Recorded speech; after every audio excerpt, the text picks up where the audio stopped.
अस्सलाम वालेकुम, मैं हूं एम ज़फ़र इकबाल और आप देख रहे हैं मेरा यूट्यूब चैनल कुन कुकिंग वन। हलवा पूड़ी की नई रेसिपी के साथ आपकी खिदमत में हाजिर हो गया हूं। आज हम बनाने जा रहे हैं हलवा पूड़ी। तो हलवा पूड़ी में हम देखते हैं कि हमें किन किन चीज़ों की ज़रूरत है। तो वीडियो फुल वॉच करें, वीडियो के साथ जुड़े रहें। इसके लिए सबसे पहले मैंने एक पैन को चूल्हे पर चढ़ा लिया और उसमें मैं लूँगा 3 कटोरी ये भर के पानी। आपने ये मेजरमेंट का खसूसी ख्याल रखना है इसमें, तो इंशाल्लाह आपका जो हलवा पूड़ी है वो परफेक्ट बनेगा। तो इसमें मैं शामिल करूँगा पानी के हाफ यानी 1.5 कटोरी चीनी। तो इसमें 1.5 कटोरी भर के आपने चीनी की शामिल कर देनी है अगर आप बराबर मीठा चाहते हैं, और अगर आप कम मीठा इस्तेमाल करना चाहते हैं तो आप इसको सवा कटोरी जो है वो चीनी की शामिल कर लें।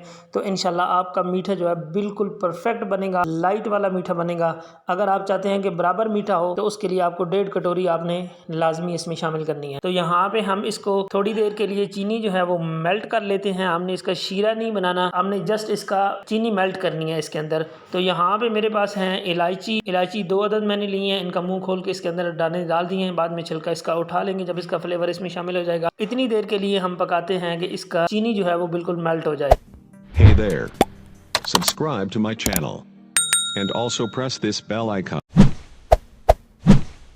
तो व्यूवर्स देखें, यहाँ पे हमने इसको इतनी देर पका लिया है कि चीनी जो है वो बिल्कुल हमारी मेल्ट हो चुकी है, लेकिन ये अभी जो शीरा है वो नहीं तैयार हुआ। जिस तरह 1 तार का शीरा या 2 तार का शीरा होता है वो हमने तैयार भी नहीं करना, हमने जस्ट इसकी चीनी को मेल्ट करना है। तो चीनी हमने मेल्ट कर ली है, इसको साइड पे कर देते हैं। और यहाँ पे मैंने लिया है एक कढ़ाई। इस कढ़ाई में 2 चम्मच भर के मैंने घी शामिल किया है। सूजी मैंने पहले से छान के अच्छी तरह साफ कर ली है और 1 कटोरी भर के मैंने इसमें सूजी की ली है। इस सूजी को हमने इस घी के अंदर जो है वो अच्छी तरह मिक्स कर देना है ताकि सारी सूजी जो है वो घी में मिक्स हो जाए। अभी तक हमने इसका फ्लेम ऑन नहीं किया। जब हम इसको मिक्स कर लेते हैं उसके बाद हम इसका फ्लेम ऑन कर देंगे। फ्लेम आपने इसका इस स्टेज पे बिल्कुल हल्का रखना है, दम वाला आंच रखना है, उससे ज़्यादा आपने नहीं रखना, क्योंकि सूजी जो होती है ये बहुत जल्दी कढ़ाई के साथ या जो भी बर्तन है उसके साथ इसको लगने का डर होता है। तो इसलिए इस स्टेज पे इसकी आंच हल्की रखनी है। हल्की आंच पे इसके अंदर चम्मच जो है वो मुसलसल हिलाते रहना है, चम्मच आपने रोकना नहीं है और इसको हिला के चेक करते रहना है कि ये ना हो नीचे भी लग रही है। और दूसरी बात ये होती है कि इसका कलर बहुत जल्दी चेंज हो जाता है। यहाँ देखें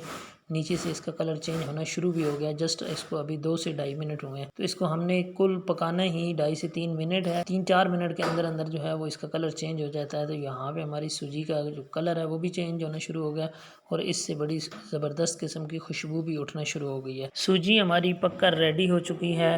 तो यहाँ पे आपने बड़ी एहतियात के साथ जो शरबत बना के रखा है वो आपने इसमें शामिल करना है। वो शरबत भी जो गर्म होता है और सूजी भी जो है वो गर्म होती है। तो जब आप इसमें डालेंगे तो इसके छींटे बहुत ज़्यादा उड़ते हैं। छींटों को कंट्रोल करने के लिए बेहतर है कि आप चूल्हा बंद कर दें।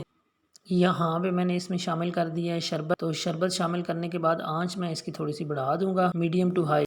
इस फ्लेम पे हमने इसको तब तक पकाना है जब तक ये गाढ़ा ना हो जाए। मैं इसको यहाँ पे 7 से 8 मिनट पका लूँ, फिर उसके बाद आपसे मिलता हूँ। यहाँ पे मैंने इसको तकरीबन 4 से 5 मिनट हो गए हुए हैं पकते हुए। तो ये देखें, ये काफ़ी हद तक जो है इसका पानी खुश्क होना शुरू हो गया और ये गाढ़ा होता जा रहा है। तो इस स्टेज पे हम इसमें अच्छी लुक देने के लिए कलर शामिल करेंगे। ये टोटली तौर पे ऑप्शनल है, अगर आपके पास है तो आप इसमें शामिल कर दें, अगर नहीं है तो आप ना शामिल करें। यहाँ पे हमने इसको येलो कलर लिया है। आपके पास जोन सा भी कलर है आप इसको अच्छी लुक देने के लिए यूज़ कर सकते हैं। और अगर आप घर में अपने लिए बना रहे हैं तो बेशक आप इसमें कलर ना भी डालें। कलर डालने के बाद देखिए माशाल्लाह इसकी कितनी प्यारी लुक आ गई है। 2 से 3 मिनट हम इसको कलर के अंदर भी पकाएंगे और हमारा हलवा जो है वो ये देखिए माशाल्लाह बनकर रेडी है। ये इतना ही थिक हमें चाहिए, इससे ज़्यादा थिक नहीं करेंगे, क्योंकि जब हम इसके नीचे फ्लेम बंद करेंगे तो उसके बाद भी इसने थोड़ा बहुत थिक होना होता है। तो यहाँ पे मैं इसका फ्लेम जो है वो बंद कर दूंगा। हलवा हमारा रेडी हो चुका है, तो इसको डिश आउट करते हैं। तो यहाँ पे देखें व्यूअर्स, माशाल्लाह हमारा हलवा जो है वो कितना ज़बरदस्त बनकर रेडी हुआ है। इसको मैं शामिल करता हूँ एक बाउल में। अगर आप हमारे चैनल पे न्यू हैं तो हमारे चैनल को सब्सक्राइब कर दें। अगर हमारी वीडियो आपको पसंद आती है तो प्लीज़ वीडियो को लाइक और शेयर कर दें और अपनी कीमती राय का इजहार ज़रूर कमेंट्स बॉक्स में फरमाया करें। आपके कमेंट्स पढ़ के हमें बहुत बेपनाह खुशी होती है। तो अगर आपने हमारा चैनल ऑलरेडी सब्सक्राइब कर रखा है तो हम उसके लिए आपका बहुत ज़्यादा शुक्रिया अदा करते हैं। आपने वीडियो को छोड़कर जाना कहीं नहीं है। तो अब चलते हैं नेक्स्ट स्टेप की तरफ। नेक्स्ट स्टेप में हमारे पास हैं जी चने। तो चने